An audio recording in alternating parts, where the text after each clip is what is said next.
Hi vlog, welcome to another vlog. That's my vlog opening. That's how I open vlogs now, at least until the next vlog, in which case I'll probably pick another opening. Just going to get some dramatic mood lighting in here. I'm going to have a meeting with you in the meeting room. I feel like that's only fitting. This video is going to answer a question that you guys asked, but before I do that, I'm going to go to my office and grab a phone mount that I just realized I'm probably going to need to hold my phone to answer the question. By the way, just a quick update. This was the cheapy one. Feels pretty good. Do you know what? Let's keep the meta content chuffing along and allow myself to continue to be distracted. I'm gonna swap it. All right, had a good few weeks with this one. So we'll follow up on the review later, but just so you know, you have that exciting content to look forward to. I'm swapping my thingy. Oh, that is. All right, let's see how that feels. Anyway, back on track. So I am getting, where is it? Is it down here?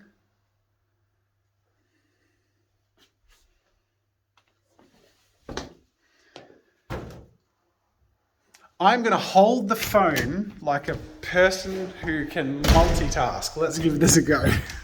So, I'm going to answer a question today for the vlog, which came up in the recent video where I talked about what I was working on my birthday, working on the roleplay rig, which was very, very fun. I'm actually finishing that off today because I turned it into a main channel video, which meant that I'm able to put a bit more time on it.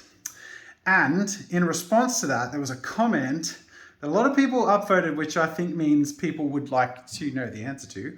I can't, because these don't get edited anymore, I can't screenshot and show it in post. So I can show you that.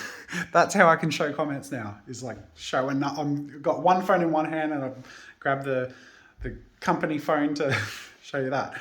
Sarah Adams says, what is the point of working so hard if you don't have enough time to do the things you love and have to disguise your hobbies as work in order to enjoy them? It's a really interesting question, right? I do what I love for a living, which is a huge luxury. I'm an artist, I get to be creative. I've worked very, very, very hard to do what I want creatively for a living. And yet in that video, I made it really clear, and as I've done a lot of times, sometimes there's stuff I want to do that I have to sort of find a way to justify making it my work because it can't take priority over other things. And that's the short answer. But let me show you in a visual sense. Speaking of a visual sense, when this wakes up, is it plugged in? I usually does something. So I'm just going to turn it off and on. Try turning it off and on again. There it is. Wake up.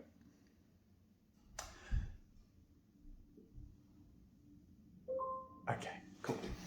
So, it cleared. It cleared off the thing that was on there before. Is that saved anywhere? No? Okay, it's in the abyss.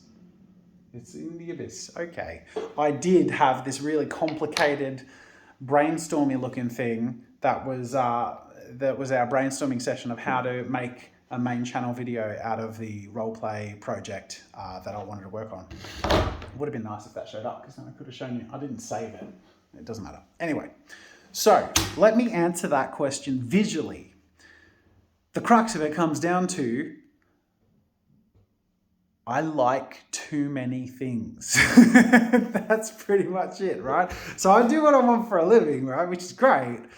But anyone who can figure out how to turn what they love into something that provides an income, a career, it becomes a very different kind of beast. Because doing something for the love of it is the means to the end is in and of itself, and I don't know exactly what I just said, but the point of the engaging in that activity is fulfilled by just doing it. By doing it for a living, you taking on that path because you want to do more of it, and don't want to do other things. I don't want to work at a conventional 9-to-5 job for someone else or work on someone else's thing. So in order to do that, you have to make sense of it financially. And that's really, really, really hard. And 90-something, I'm going to guess, % of people probably don't or really struggle to figure that out. So I'm one of the lucky ones. So lucky, in fact, that it's grown to provide for more than just me. It provides for my family, now it provides for other people and other people's families, which is really, really cool. And one of the things I love doing is starting new companies and projects and all this stuff, which means that aside from, I've built all this up, so I might as well use it, right? Aside from the Jazza channel, can't even write. Ew. There you go. This is where it all started. I don't know why I put it in brackets. This is where it all started, the Jazza channel, right? So that was like, yeah, I had to actually make compromises to make that work. Because before the Jazza channel, it was draw with.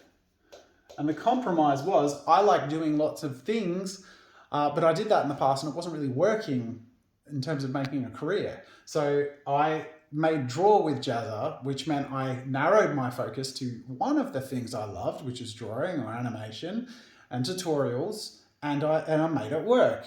But because of the nature of YouTube being personality based, it facilitated me growing into a channel that didn't need to lean on that niche as much as it leans on me and who I am, which is great. However, it doesn't mean I can do whatever I want, because YouTube is a fickle beast and will respond in certain ways to certain pieces of content. So I know that there are certain things that I can and certain things I cannot justify doing, at least on a regular basis.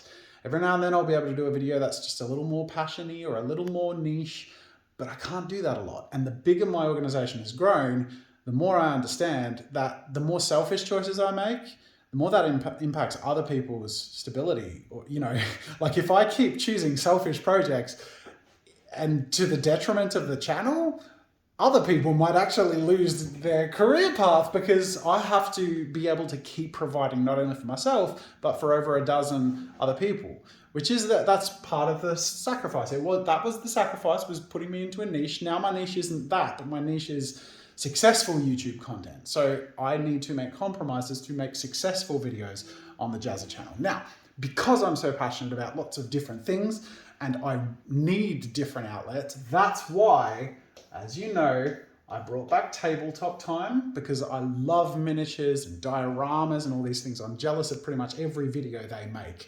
And producing that kind of scratches that itch for me. I get to facilitate that kind of creativity. I'm around it a lot and occasionally I get to be in it or do it or justify doing something on this channel by linking it with that and sort of building the overall picture and helping, again, sort of build into and provide for stability of the channel overall. So even if I do something that is niche for the Jazza channel, that's, say, tabletop theme related, it's actually building into a different channel that's going to benefit from that and helping other people's livelihoods in the longer term, right?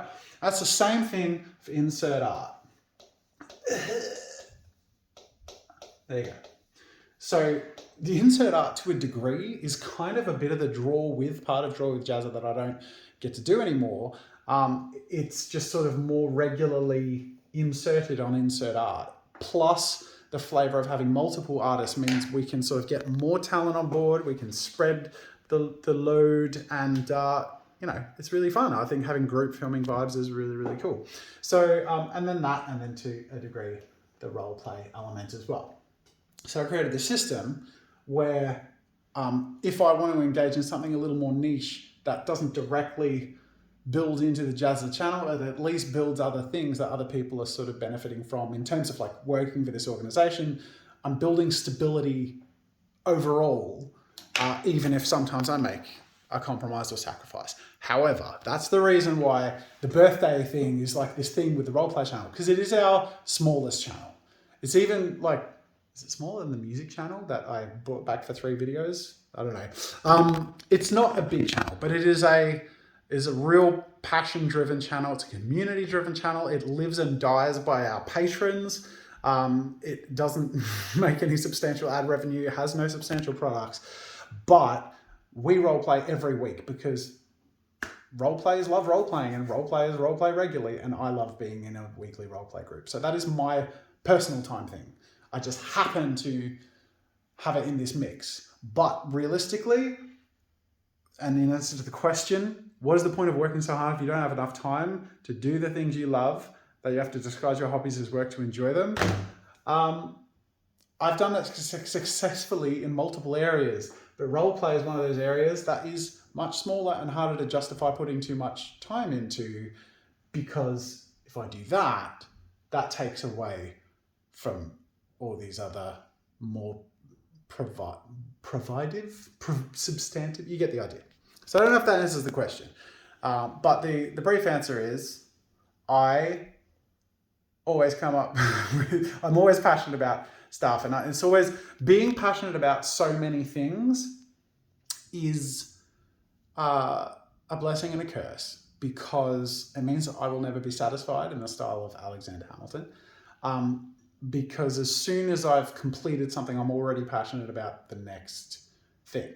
And it also means that there's the things I can't get to that I feel most compelled to go spend time on. However, having done this for a long time means that I've learnt the value of delayed gratification. And I've learnt that even though like I don't get to work on the role play thing actively to lift it all up, the bits that I can do will slowly build it over time. And if you know, slow and steady wins the race, and we're all working on it together, I believe it could be big. And I think I took this opportunity to put more time into it on my birthday by making it a main channel video.